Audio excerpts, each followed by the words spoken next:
Facing your 60s, even your 70s, is a time many look forward to.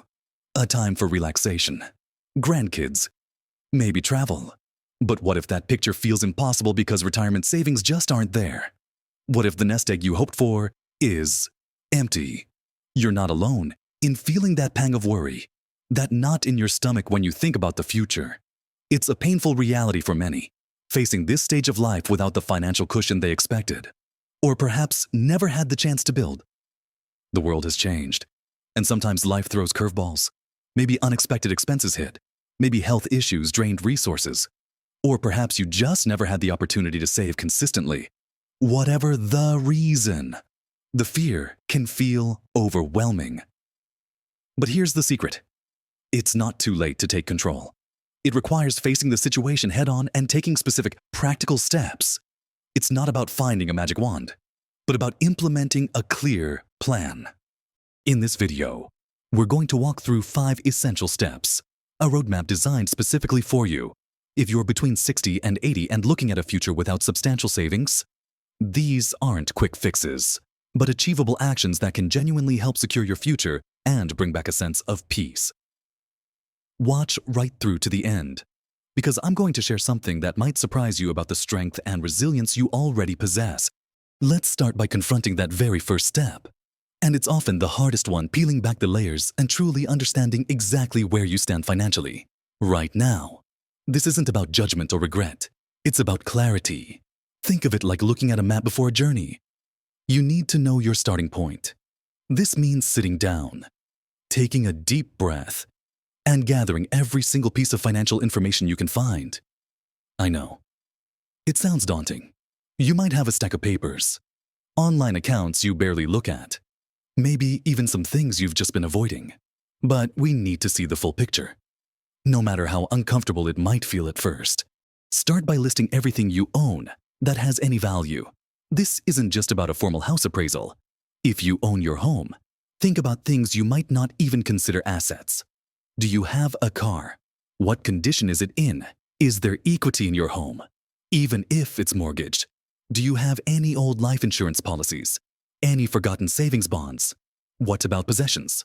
While you shouldn't count on selling everything you own, sometimes there are items, jewelry, collectibles, furniture, tools, that could potentially be sold if absolutely necessary. Make a comprehensive list, as honest and complete as possible. Don't inflate the value. Be realistic. This list is your asset snapshot. Next, and this is often the part that makes people most anxious, list absolutely everything you owe. Every credit card balance, every personal loan, any outstanding medical bills, car loans, mortgage balance. Write down the minimum payment and the total balance for each. This is your debt snapshot. Seeing it all in one place can be sobering, but it's necessary. Knowledge is power, even when that knowledge is difficult to face. Now, combine these two lists. What are your total assets? What are your total debts? This gives you a clearer picture of your net worth, even if it's not a number you feel good about. Don't let a low or even negative number paralyze you. This isn't the end of the story. It's just the beginning of figuring out a way forward.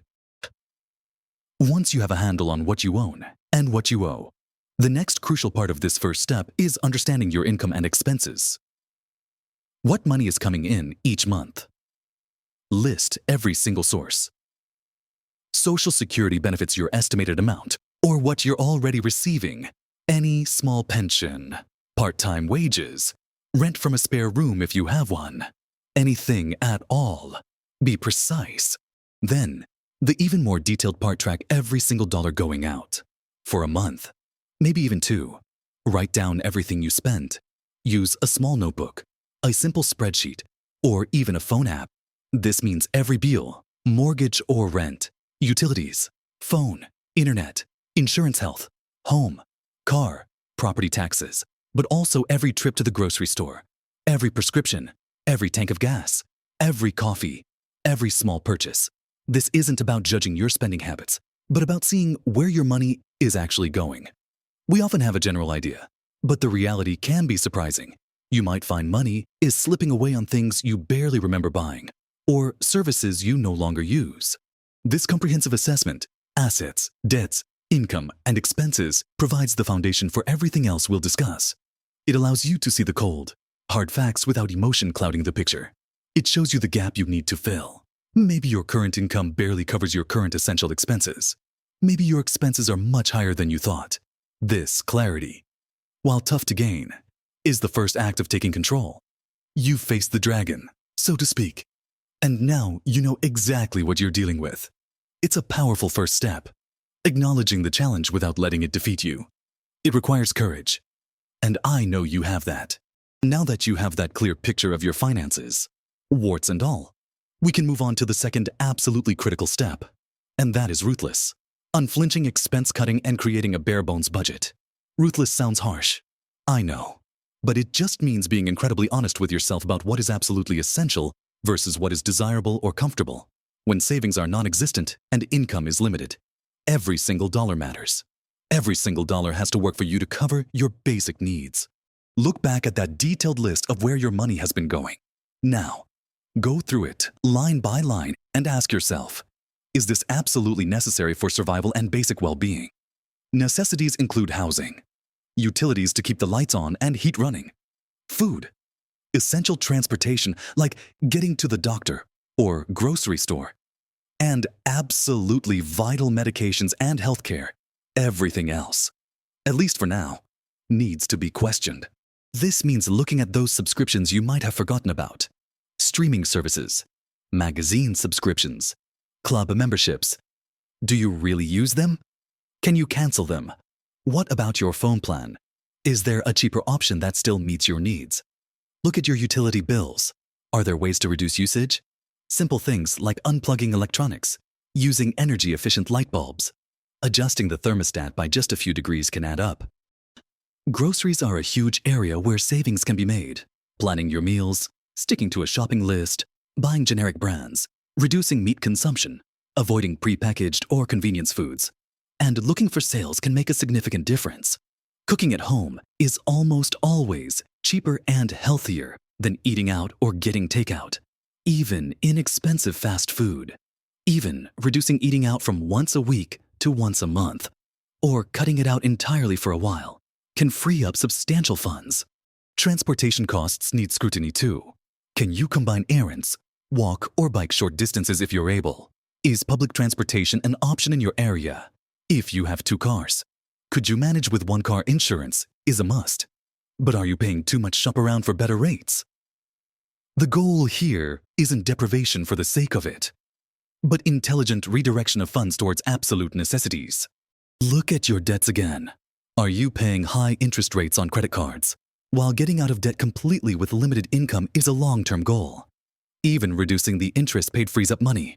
Look into whether you can transfer balances to a lower interest card, though be cautious of fees and future rate increases. Or if you can negotiate with creditors for lower payments or interest rates. Don't be afraid to call them. They may be willing to work with you to avoid default. Creating a bare-bones budget means assigning a specific amount of money to each essential category based on your actual income, and then sticking to it rigidly. This requires discipline. I won't lie. It means saying no to things you might want, things you're used to doing, things your friends or family might be doing. It might mean fewer gifts, less entertainment, putting off non-essential repairs or purchases. It's about prioritizing survival and stability above all else. It can be helpful to visualize this budget. Write it down or type it out. Income at the top. Then list each essential expense category with the amount allocated. The goal is for your income to meet, or ideally slightly exceed your essential expenses, if there's a significant shortfall. This budget exercise highlights exactly how big that gap is, which informs the next steps we'll take regarding income and benefits. Living on a tight budget can be emotionally draining. It requires sacrifice and can feel isolating. It's okay to acknowledge that it's hard, but frame it not as punishment, but as a temporary, necessary strategy to build a foundation for a more secure future. Think of it as gaining control, wielding your limited resources with maximum effectiveness. This step is foundational. It's about making sure the money you do have goes as far as humanly possible to cover your fundamental needs. Once you master this tight control over expenses, you're in a much stronger position to build from. Now that we've tightened our belts and know exactly what our minimum needs are, let's turn our attention to increasing the money coming in. Moving beyond just cutting expenses, the third essential step is actively exploring and pursuing immediate and ongoing income opportunities. When traditional retirement isn't an option, finding ways to earn money becomes paramount. And when you're in your 60s, 70s, or even 80s, this often looks different than a typical full-time job. Think about your skills, your experience, and even your hobbies. What could you potentially offer? Have you worked in a specific field for years? Perhaps consulting, advising, or freelance work related to your past career is an option. Many businesses value the wisdom and experience that comes with age, even if it's on a part-time or project basis. What about things you enjoy doing? Are you good at baking? Could you sell goods at a local market or online? Do you enjoy gardening? Could you sell produce or plants? Are you skilled at crafts like knitting, sewing, or woodworking? Websites and local craft fairs offer avenues for selling handmade items. Think creatively about what you're good at and how it could potentially generate income. Even a small amount each week or month adds up when you're on a tight budget. Consider part-time work. Many employers, especially in retail, customer service, or administration, are open to hiring older adults for flexible hours. These roles might not be high-paying, but they provide a steady income stream and can also offer social interaction, which is a valuable bonus. Don't dismiss jobs like working at a library, a local shop, a community center, or even driving for a ride-sharing service if you're able and comfortable with it. What about leveraging your home? If you own one, taking in a boarder or renting out a spare room can provide significant monthly income, though it does require adjusting to sharing your space. If you have outdoor space, could you rent out parking? These are bigger changes, but they can make a substantial financial difference. Look around your home for things you no longer need or use. Decluttering can not only make your living space more manageable, but can also provide a source of quick cash. Old furniture, electronics, clothing, books, collectibles, even general household items can often be sold online through sites like eBay, Craigslist, or Facebook Marketplace, or through local yard sales or consignment shops. This isn't a sustainable long-term income strategy, but it can provide a lump sum to cover immediate needs or build a small emergency fund. Beyond traditional employment and selling goods, consider offering services. Are you good with people? Companion care for other seniors could be an option. Do you enjoy pets, pet sitting, or dog walking? Are you handy around the house, offering minor repair services? Good with kids. Babysitting. Can you tutor a subject you're knowledgeable in? These types of services can often be advertised locally through community boards, social media groups, or word of mouth. The key here is to be proactive and persistent. Finding income opportunities might take time and effort. Don't get discouraged by rejections. Think broadly about your skills and how they might translate into paid work or services. Even a few $100 extra a month can significantly ease the pressure when you're living without savings. Combine multiple small income streams if necessary. Maybe you sell crafts on weekends and work a few hours a week at a local store. Every bit counts. While you're exploring earning opportunities, it's absolutely vital to simultaneously pursue the fourth crucial step, investigating and claiming any available government benefits, social programs, and community support. This is money and assistance you may be entitled to, and it can be a lifeline when you have no savings. Many older adults, especially those with limited income and assets, are eligible for various forms of assistance they might not even be aware of, or might feel hesitant to claim. Put any feelings of shame or pride aside. These programs are designed to help people like you secure basic needs.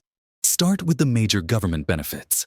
If you haven't started receiving Social Security, understand when you are eligible and what your estimated benefit amount is. Delaying benefits past your minimum eligibility age can increase your monthly payment. But if you need the income now, taking it earlier might be necessary. Look into supplemental security income, SSI, which is a federal program that provides monthly payments to adults with limited income and resources who are blind or disabled, or age 65 or older. Eligibility rules can be complex, so it's important to investigate thoroughly. Healthcare is a massive expense, and understanding your options is critical. Ensure you are enrolled in Medicare if you are eligible. Look into Medicare savings programs or Medicaid if your income and assets are low enough. These programs can help cover Medicare premiums, deductibles, and co-pays, or provide more comprehensive health coverage. Don't let medical bills derail your financial stability. Beyond federal programs, investigate state and local benefits. Many states offer assistance programs for seniors covering things like prescription drugs, utility bills, transportation, and property tax relief. Are there local senior centers? They often provide low-cost or free meals, social activities, and transportation, which can help reduce your expenses and provide valuable support and connection. Food security is a major concern. Look into programs like the Supplemental Nutrition Assistance Program, SNAP, often called food stamps. This provides a monthly benefit to help low-income individuals and families purchase food. Senior-specific food programs, like those offered through local food banks or community organizations, can also provide nutritious meals or groceries. Housing assistance is another critical area. Is there a possibility of getting help with your rent or mortgage programs like Section 8? Housing Choice Voucher Program can help pay for a portion of your rent in privately owned housing. There may also be local housing authorities or nonprofits that offer assistance or affordable senior housing options. Don't try to navigate this complex landscape alone. Many organizations are specifically set up to help seniors understand and apply for benefits. Contact your local area agency on aging.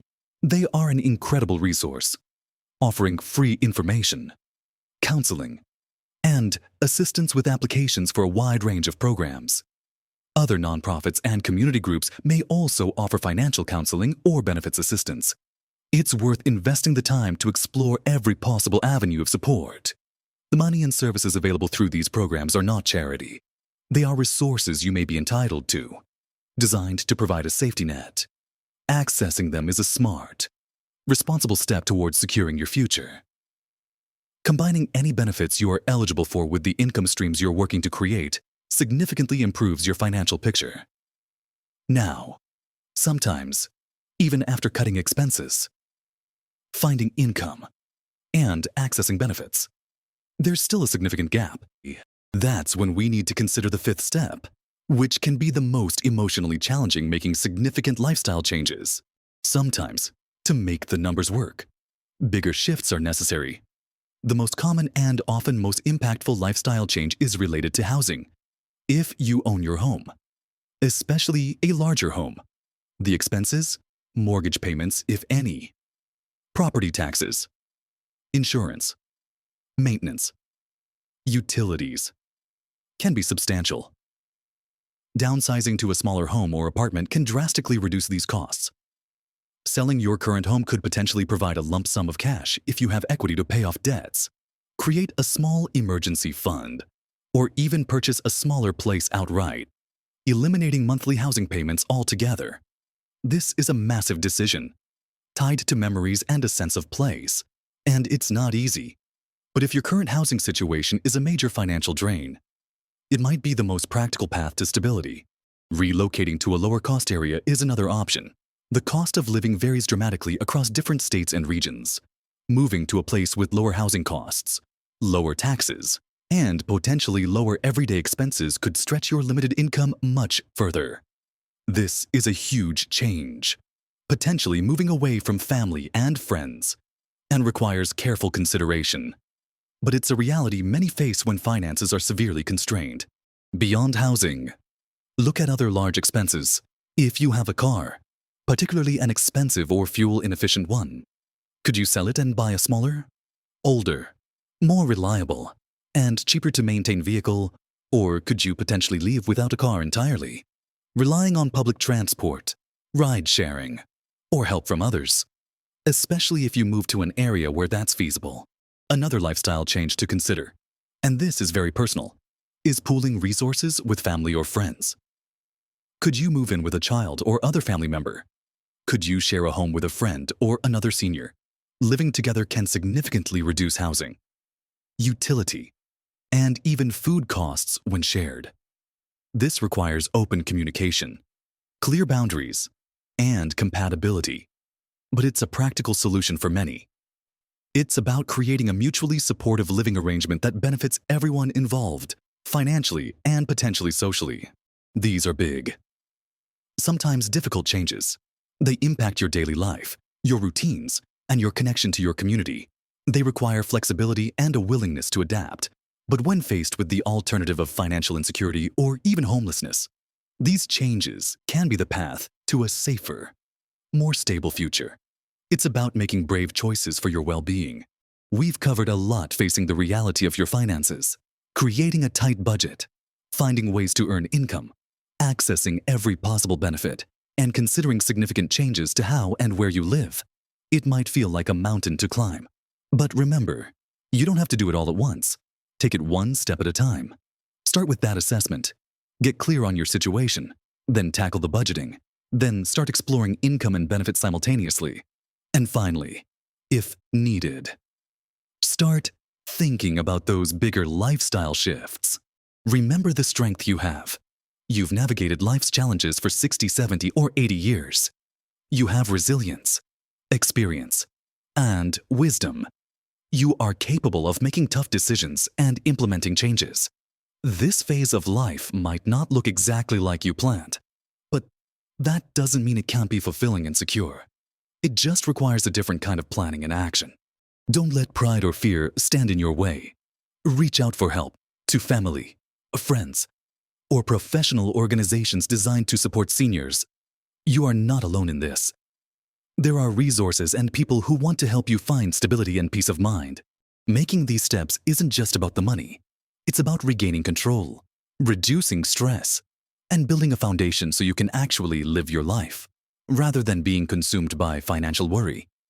Small changes in each of these areas, consistently applied, can make a monumental difference over time.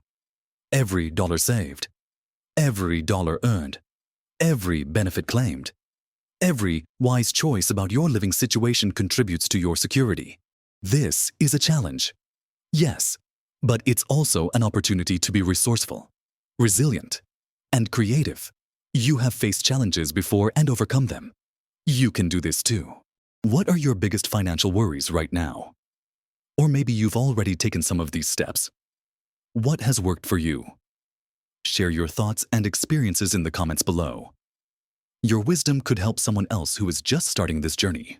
If you found this video helpful, please give it a like. It tells me this content is valuable to you.